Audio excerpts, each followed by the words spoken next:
Right, so a little test for Seth wanted me to see what was the thickest thing or thickest bit of wood that I could do in one clean swipe with an axe.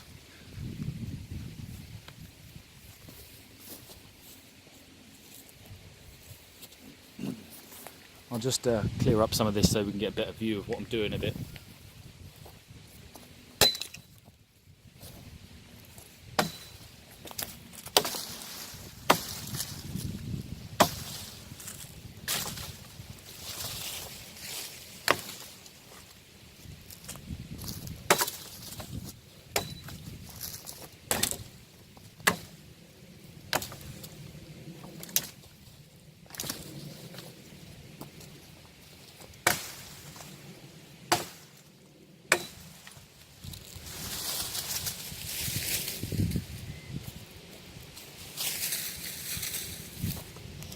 Right, so this will do for the first test.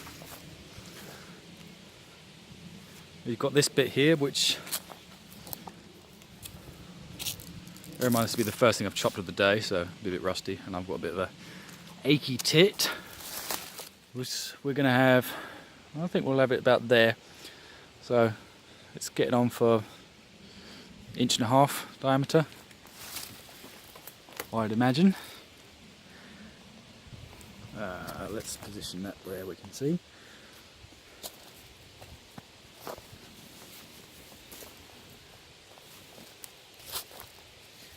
If this doesn't go in one, it's me being a prick.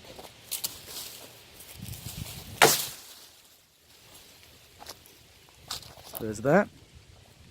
And I think we're going to go on this here, which is about 2 inches. Maybe a bit more than that actually, getting on for 2.5.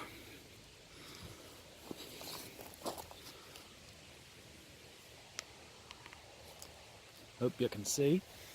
Hang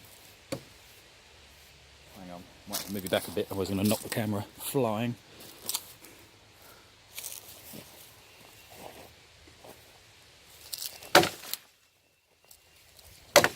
Oh, missed that one. Bit knotty on that little bit there. Let's try that one there. I suppose that sort of counts, does it?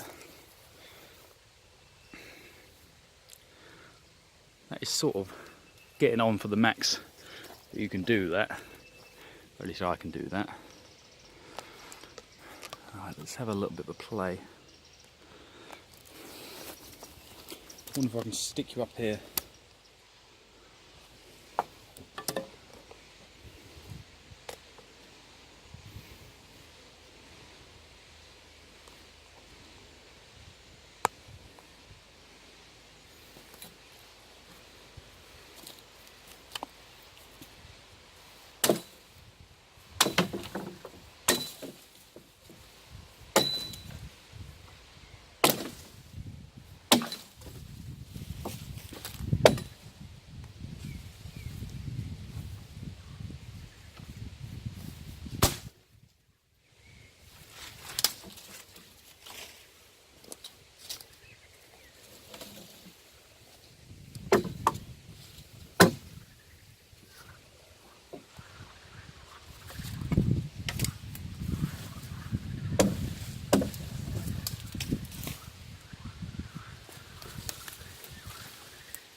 That little bit of chopping there just brings me to a point that I was thinking about last night, is that personally I view one-handed axe use, whether it's a small axe or a big axe, unless you're splitting very, very easy kindling,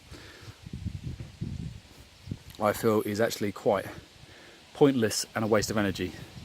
Even with a little Gransfors small forest axe like this, if you're doing anything like limbing, I feel that unless you really need it for that extra reach like I've just shown, then you're wasting your energy. I believe that you just get so much more performance out of using two hands, which you definitely can, even on a 19-20 inch handle, use two hands and do some incredibly good cutting, which I can showcase for you if you like, which I will just now. Well, I will now. Let's make sure you're steady. Right, so we'll have these end bits on off here. Bear in mind I've just gone from a longer axe, so this could be a bit sloppy.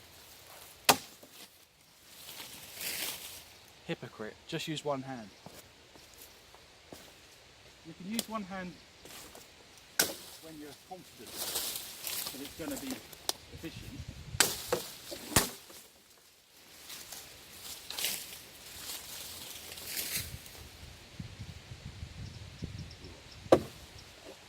Let's move you closer.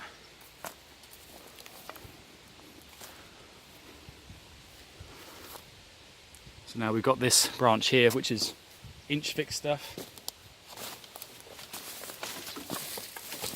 Shouldn't be a problem at all.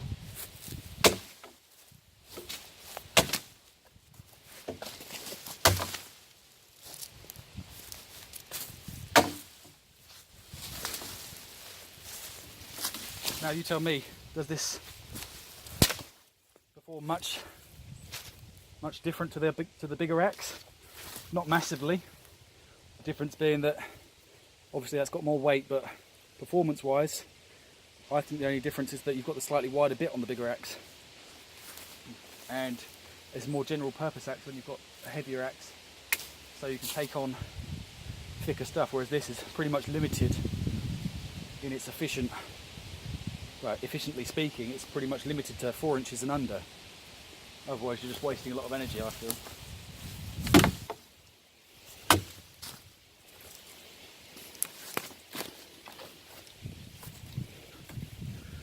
But yeah, there's that. I don't know if you actually saw that because it was out of frame, but I mean, now this is going to be similar size to that stuff I just did with the Ochsenkopf. And I'll do it with the little Gransfors as well. So this is getting on for 2.5, 3 inches, I suppose. In fact, you can tell it's nearly 3 inches because there's a 3-inch blade on that. Go there.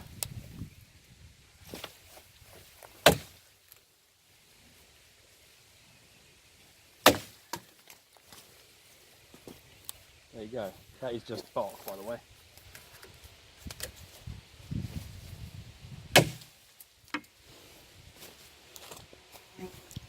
So yeah, for the mobility, weight-wise, ideal. Let's have this lower one off, and then I might try and see if I can do something from the other side for you.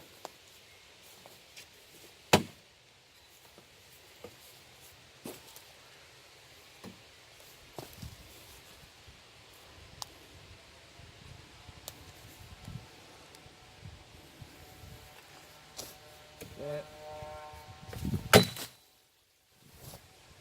It's all about your edge angle.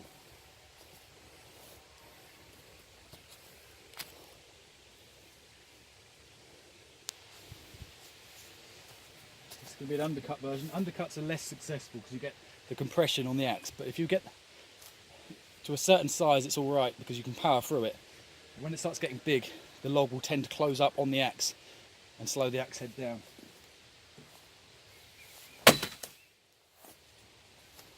Or if you get it quick enough, like something like that big, it'd be a challenge.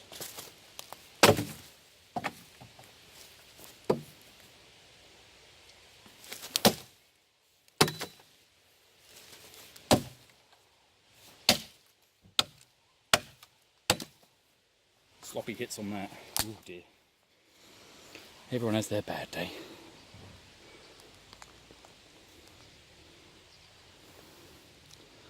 Right, so this will be over waist height, this stuff.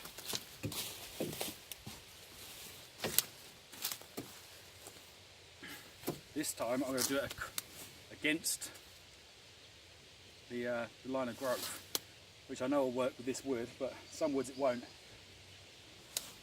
I missed that first hit, sliced all on the inside.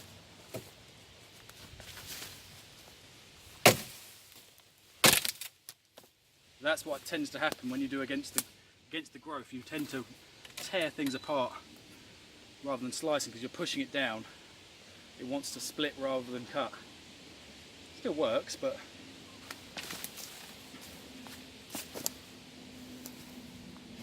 here's a different style of cut for you. This will be a 2-chop cut.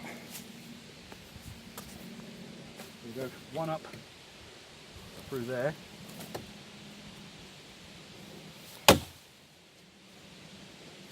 Don't know if that was quite all the way through. And then you meet it with a second diagonal there. Oh, I missed.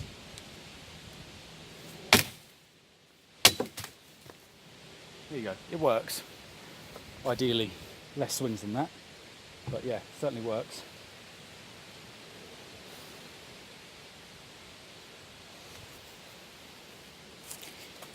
And if you like, I'll take this big one down. I don't know if you can see anything because the sun's so bright.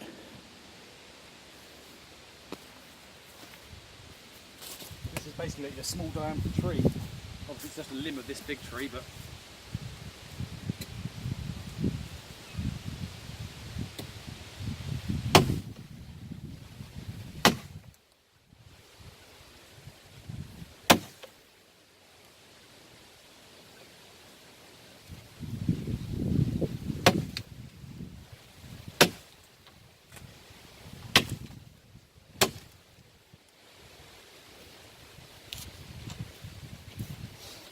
so basically what I've done there, I did a few multiple cuts just to open up the gap a little bit, just to make some room so it can actually fold. It doesn't have to be pretty at all. And what we're going to do now is do a vertical cut here to meet up with that. Should leave a hinge in the centre, about 1 inch or so.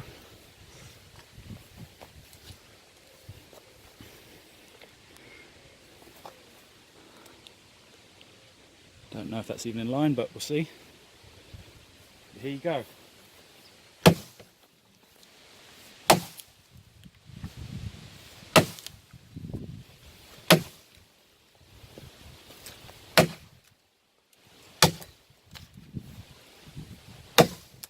on.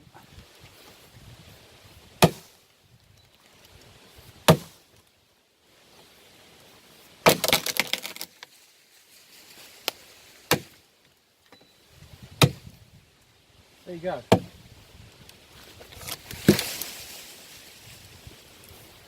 So you can see in the aftermath of that, obviously you have to adapt a little bit as you're going along with these sort of things, but that's what I've done. So we came up in there and then met it on that angle. And it's all relative to the angle of the branch, how it's growing as well. If you see that, you're still coming in an angle, you're not cutting flat at all. So that's where your penetration comes in. And I think that'll do for today because I've almost run out of battery.